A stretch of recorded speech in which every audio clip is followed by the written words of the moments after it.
ونبينا مولانا محمد مبارك وسلم.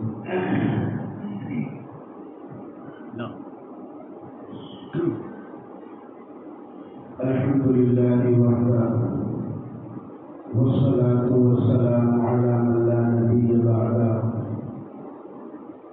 لا نبي بعده ولا نبوة بعده ولا رسول بعده ولا رسالة بعده.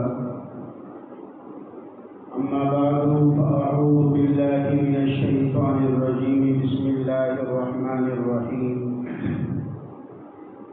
الحج أشهر معلومات فمن فرض فيهن الحج فلا رفث ولا فسوق ولا جدال في الحج وما تفعلوا من خير يعلمه الله وتزودوا فإن خير الزاد التقوى واتقون يا أولي الألباب. صدق اللہ العظیم. معزز بھائی اور بزرگوں، گزشتہ جمعہ بھی حج کے متعلق چند باتیں آپ کے سامنے ارشاد فرمائی گئی تھی. حج کے فضائل کے حوالے سے ہم سب اچھی طرح جانتے ہیں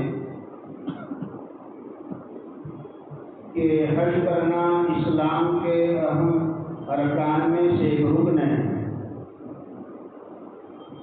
اسلام کی بنیاد جن 5 چیزوں پر ہے اس میں سے ایک حج بیت اللہ ہے. حج کیا ہے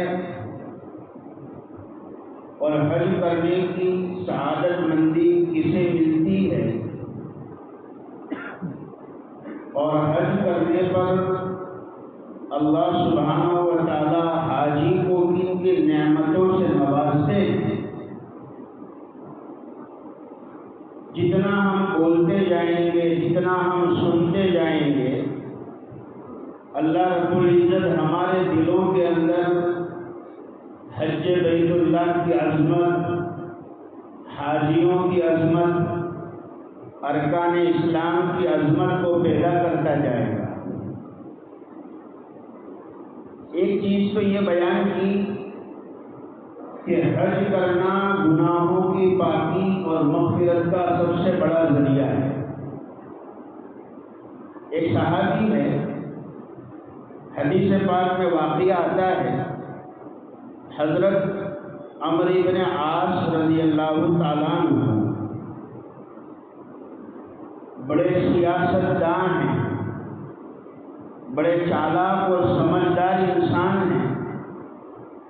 جب عمرو بن عاص رضی اللہ تعالیٰ عنہ کے دل میں اسلام لانے کا داعیہ پیدا ہوا، شوق پیدا ہوا، جذبہ پیدا ہوا، تو عمرو بن عاص رضی اللہ تعالیٰ عنہ حضور پاک صلی اللہ علیہ وسلم کی خدمت میں آئے اور آقا کے پاس بیٹھ گئے اور اپنا ارادہ ظاہر کیا. آپ صلی اللہ علیہ وسلم نے فرمایا کہ اے عمرو، بڑی خوشی کی خبر ہے، لاؤ تمہارے ہاتھ، میں تمہارے ہاتھ پہ اسلام کی بیعت کروں، تمہیں اپنی بیعت میں اور اسلام میں داخل کروں.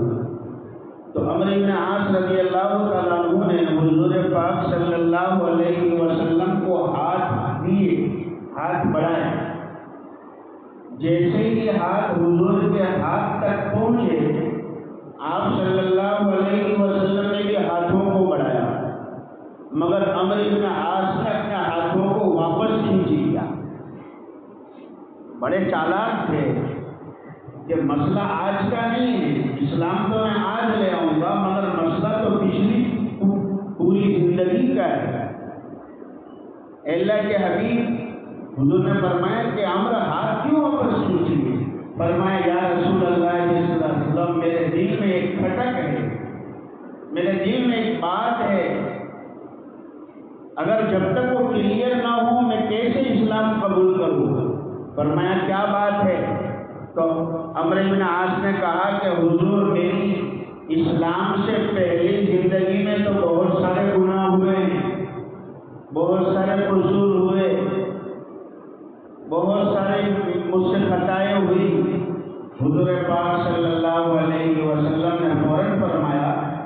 کہ اے عمرو تمہیں پتہ نہیں ہے، اے عمرو کیا تمہیں یہ معلوم نہیں ہے کہ 3 چیزیں ایسی ہیں جو اپنے پچھلے تمام گناہوں کو معاف کروا دیتی ہیں؟ 3 چیزیں ایسی ہیں۔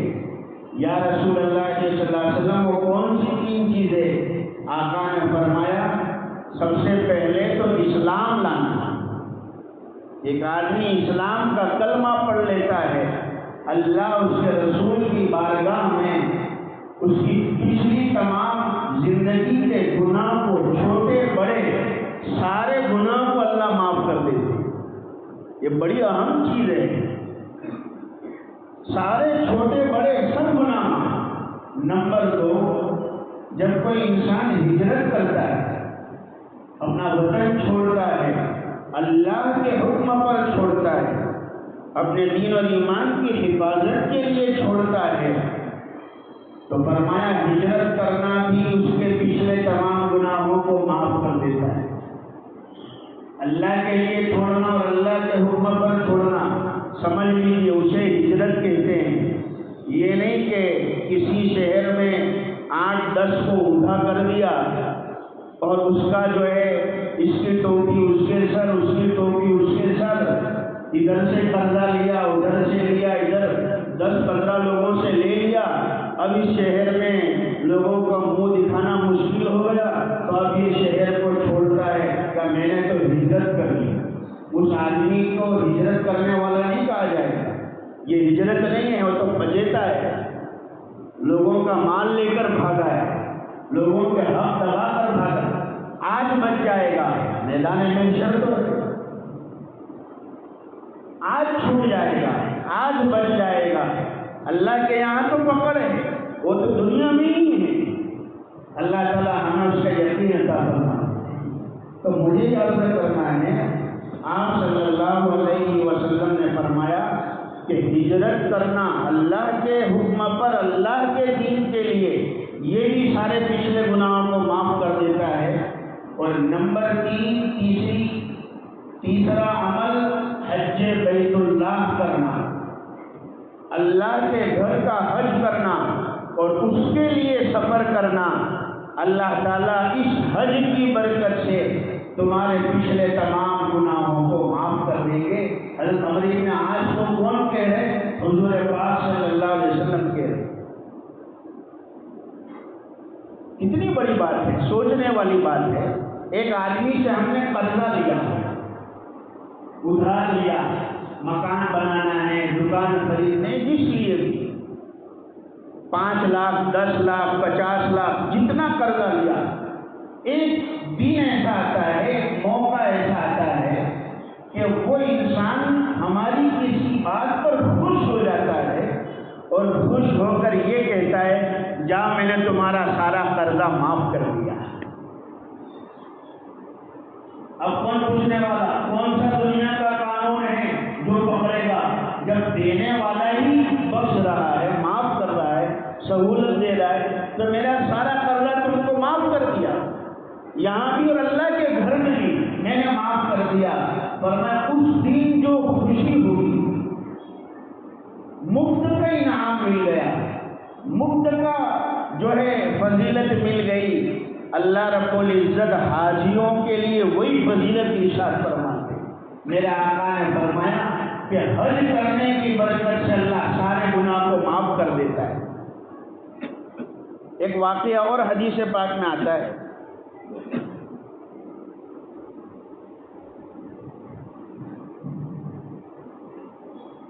دو صحابی، ایک انصاری صحابی تھے، ایک ثقیفہ قبیلے بنو ثقیف کے تھے۔ وہ دونوں آپ صلی اللہ علیہ وسلم کی خدمت میں آئے اور عرض کیا یا رسول اللہ صلی اللہ علیہ وسلم ہم آپ سے کچھ سوال کرنے آئے۔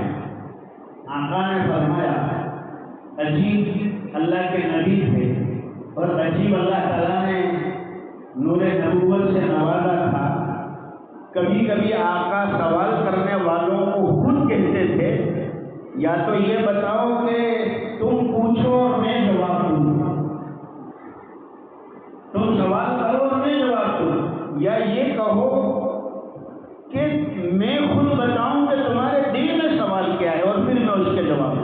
یا رسول اللہ آپ بھی بتا دیں۔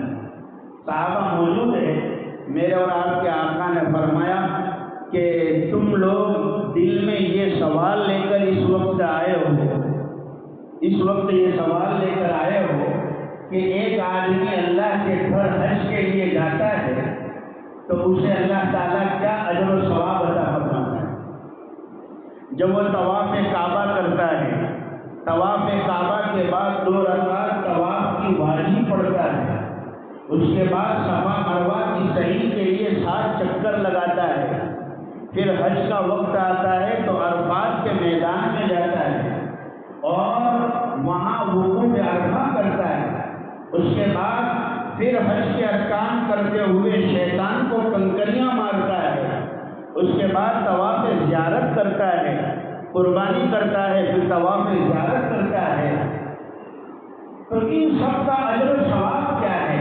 میرے اور آپ کے آقا نے، لمبی حدیث ہے، آپ صلی اللہ علیہ وسلم نے فرمایا جب انسان حج کے لیے اپنے گھر سے نکلتا ہے اور اللہ کے گھر پہنچتا ہے، ہر قدم پر اللہ ایک گناہ کو معاف کرتے ہیں اور ایک نیکی اس کے اکاؤنٹ میں لکھی جاتی ہے۔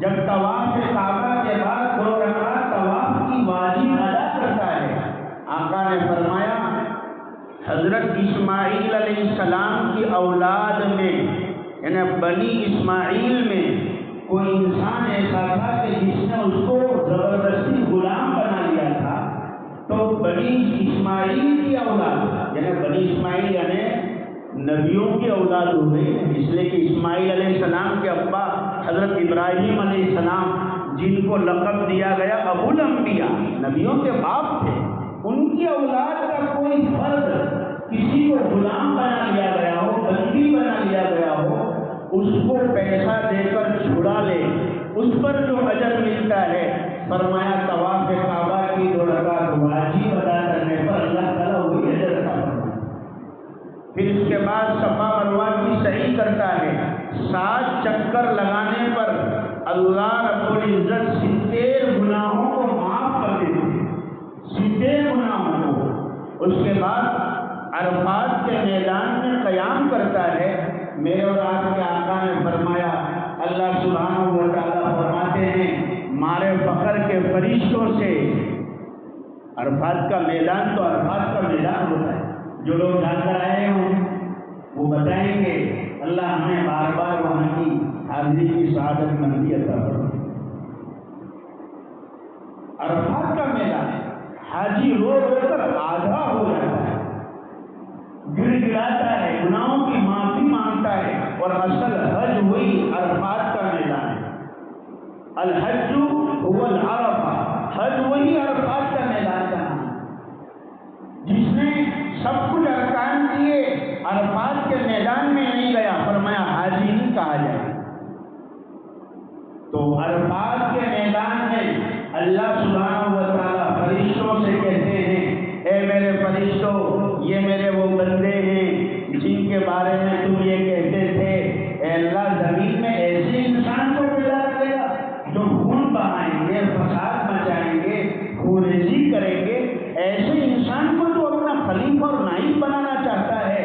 اللہ فرشتوں سے کہتے ہیں دیکھو میرے یہ وہ بندے جو آج مجھ سے مغفرت مانگ رہے ہیں، مجھ سے رحم مانگ رہے ہیں، مجھ سے مغفرت مانگ رہے ہیں، اے میرے فرشتوں تم گواہ رہو، آج میں نے عرفات کے میدان میں ان حاجیوں کی مغفرت کر دی، اور حاجی آج جس کے لیے دعا کریں گے ہم نے آج ان کی بھی مغفرت کا فیصلہ کر دیا، ان کے لیے بھی میری مغفرت، جن کے لیے حاجی دعا کرے، اپنے باپ کے لیے، اپنی ماں کے لیے، اپنے بھائیوں کے لیے، اپنے رشتے دار، جس کی دعا کرے گا حاجی، اللہ کہتے ہیں میں نے ان سب کی مغفرت کا اعلان کر دیا۔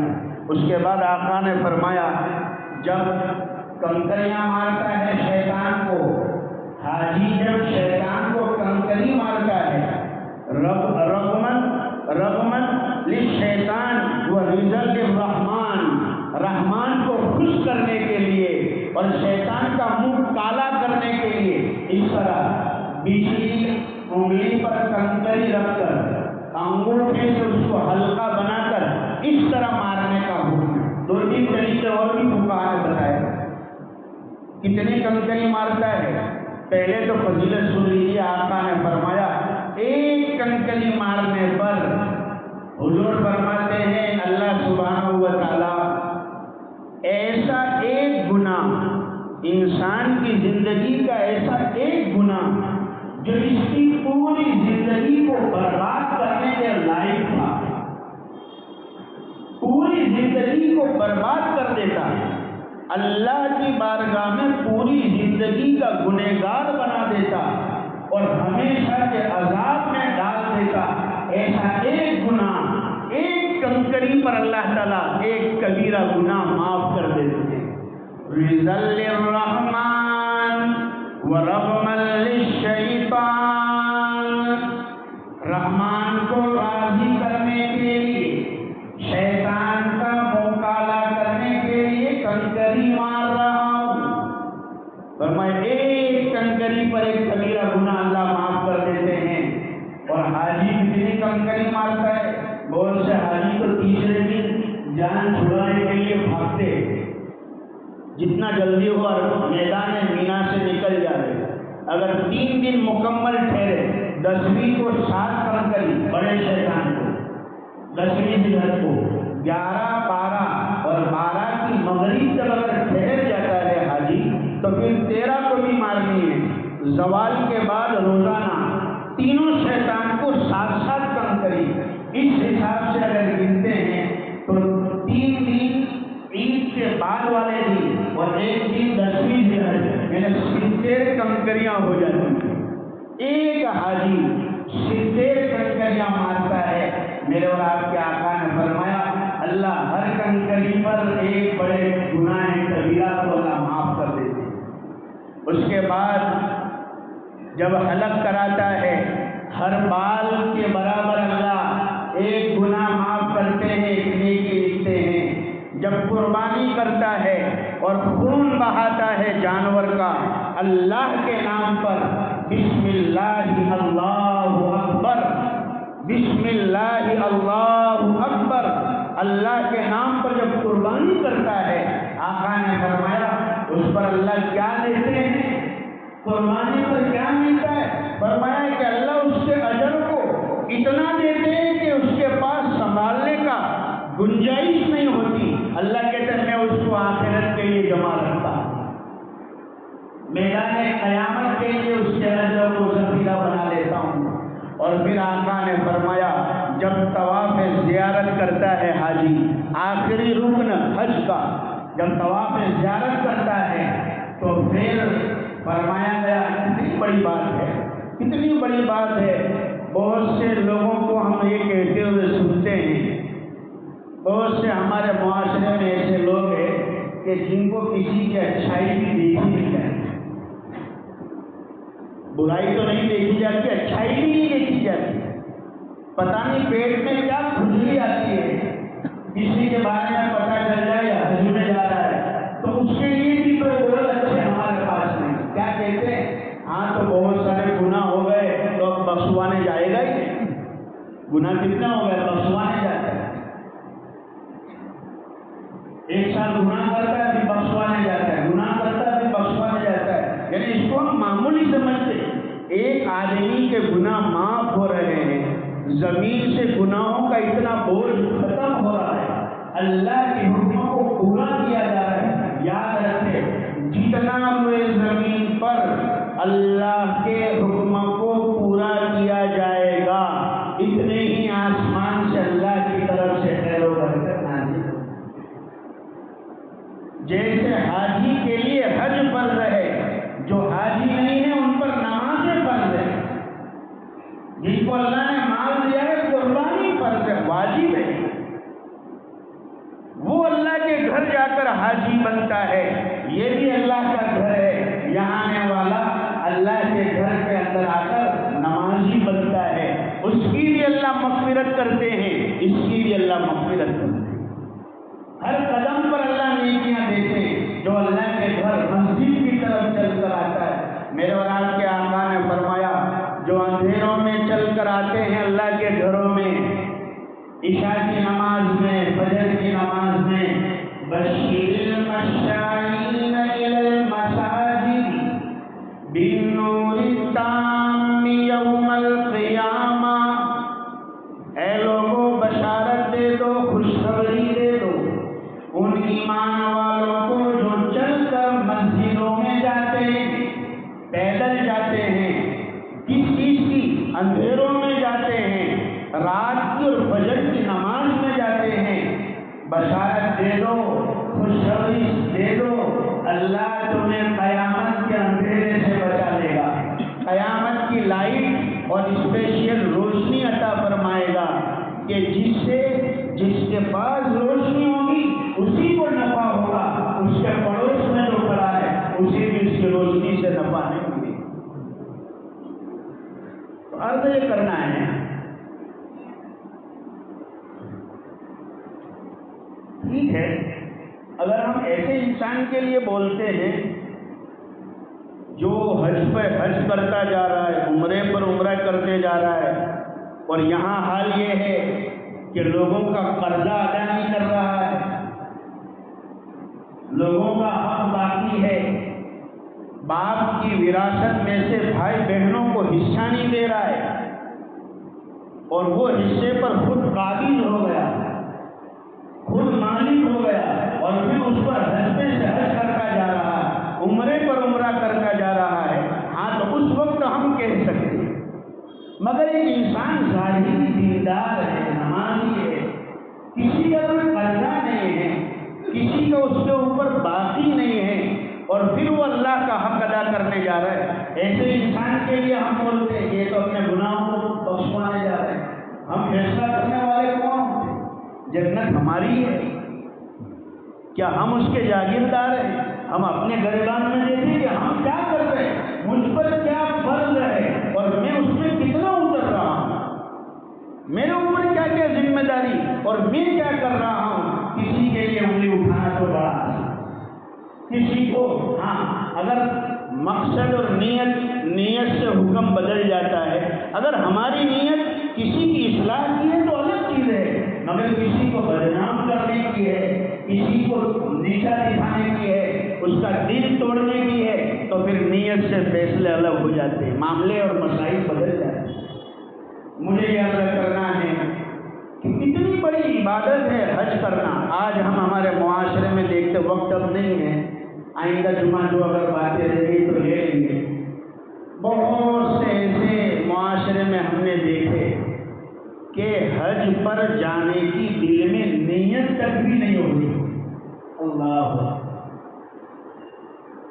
نیت تک بھی نہیں، کوئی ذمہ داری نہیں ہے، کوئی قرضہ نہیں ہے، پیسہ ہے، سیونگ ہے۔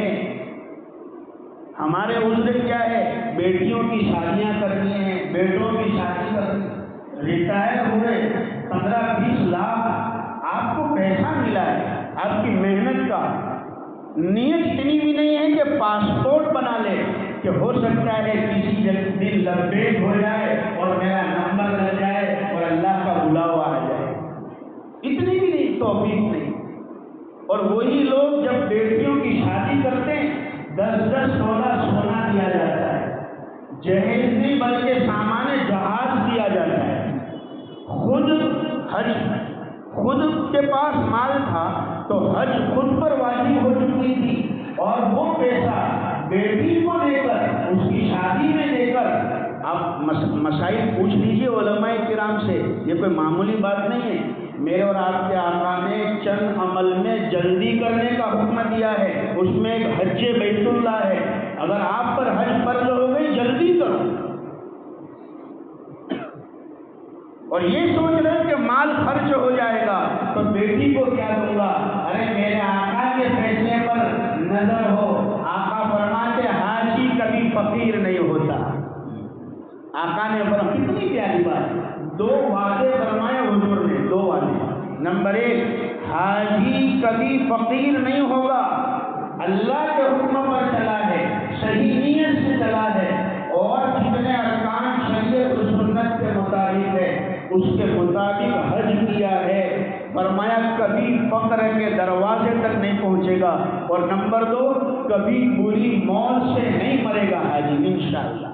حضور فرماتے ہیں 10 تولہ اگر بیٹی کو سونا دے دیا، اتنا دے دیا کہ بیٹی پر حج فرض ہو گئی، یاد رکھیں، سامان جہیز دیا، سونا دیا، اور بعض فقہا کے نزدیک ایک مسئلہ سمجھ لیجیے، بہت سنگین مسئلہ ہے، بہت اہم بات ہے۔ بعض فقہا کے نزدیک مسئلہ یہ ہے کہ اگر ایک انسان پر حج فرض ہو جاتی ہے، جو شریعت نے اتنی طاقت بتائی، مالی اور جسمانی اتنی طاقت ہے اور اس کی لمٹ ہے، تو حج اگر فرض ہو گیا، فرمایا ایک مرتبہ اگر حج فرض ہو گیا، اب اگر کچھ دنوں کے بعد مال ضائع ہو جاتا ہے، جس سبب سے حج فرض ہوا تھا وہ سبب اگر ختم بھی ہو جاتا ہے، مال تھا تو حج فرض ہو گیا، اب مال چلا گیا، مگر جب ایک مرتبہ حج فرض ہو گیا، اب مال نہیں بھی ہے تو بھی اس کے ذمہ حج کرنا فرض ہے۔ بعض فقہا کے نزدیک خود پر بھی حج فرض ہو گیا، حج نہیں کیا، وہ پیسہ بیٹی کو دیا، شادیوں میں دیا، فرمایا بیٹیوں پر بھی حج فرض ہو گیا۔ کتنا گناہ، ایک فریضے کا انکار کرنے والا کافر ہو جاتا ہے اور نہ کرنے والا گنہگار اور فاسق ہوتا ہے۔ میرے اور آپ کے آقا نے فرمایا جس پر حج فرض ہو گیا حج نہ کرے، اسے چاہیے اگر اس کی موت آتی ہے حج کے بغیر دنیا سے جاتا ہے، یا تو یہودی ہو کر مرے یا نصرانی ہو کر۔ اللہ تعالیٰ ہم سب کی حفاظت فرمائے اور اس بات کی طرف سوچے، توجہ دے، اپنے آپ کو دین کے معاملے میں غریب سمجھتے اور دنیا کے معاملے میں تو اتنے مالدار، گھڑیال پرانی بھی ہوگی تو بھی گھس کر نبی دکھانے کی کوشش کریں، موبائل سنا ہوگا تو بھی نواز دکھانا۔ دنیا کے معاملے میں ہم مالدار بننا پسند کرتے ہیں اور دین کے مسائل میں مجھ پر قربانی ہے ہی کہاں، مجھ پر حج فرض ہے ہی نہیں، زکوٰۃ فرض ہے ہی نہیں، قربانی فرض ہے ہی نہیں۔ ارے اللہ تعالیٰ کو تو چھٹا تولنا پسند ہے، اللہ کو تنگی کے اندر دیا ہوا صدقہ دینا پسند ہے۔ تیرے پاس نہیں ہے پھر بھی دے رہا ہے، تیرے پاس نہیں ہے پھر بھی کوشش کر رہا ہے، اللہ تعالیٰ راستے کھولے گا۔ حضرت یوسف علیہ السلام جیسی دوڑ تو لگا، زلیخا نے دروازے بند کر دیے تھے، تالے لگا دیے تھے، حضرت یوسف علیہ السلام نے کہا میرے ذمے جتنا اتنا تو کروں، دروازے تک بھاگے، اللہ نے ان کی دوڑ اتنی پسند کی، تالے کھلتے گئے، دروازے اوپن ہوتے گئے اور حضرت یوسف علیہ السلام گناہ سے بچ گئے۔ ہمارے ذمے جتنا ہے اتنا تو کرے، نیت تو کرے، اے اللہ اس سال نہیں تو انشاءاللہ آئندہ سال اگر مجھ پر حج فرض ہے، اور بھی 2-4 ضروری باتیں ہیں مگر وقت ختم ہو گیا، انشاءاللہ آئندہ اللہ تعالیٰ ہمیں کہنے سے زیادہ سننے سے زیادہ عمل کی توفیق عطا فرمائے۔ بہار اور بنگال سے چندے کے سلسلے میں 2 عالم آئے ہیں تو ان کا تعاون فرمائے، صدقہ للہ سے اللہ تعالیٰ آپ کے دل کو قبول فرمائے۔ جن حضرات کی سنت باقی سنت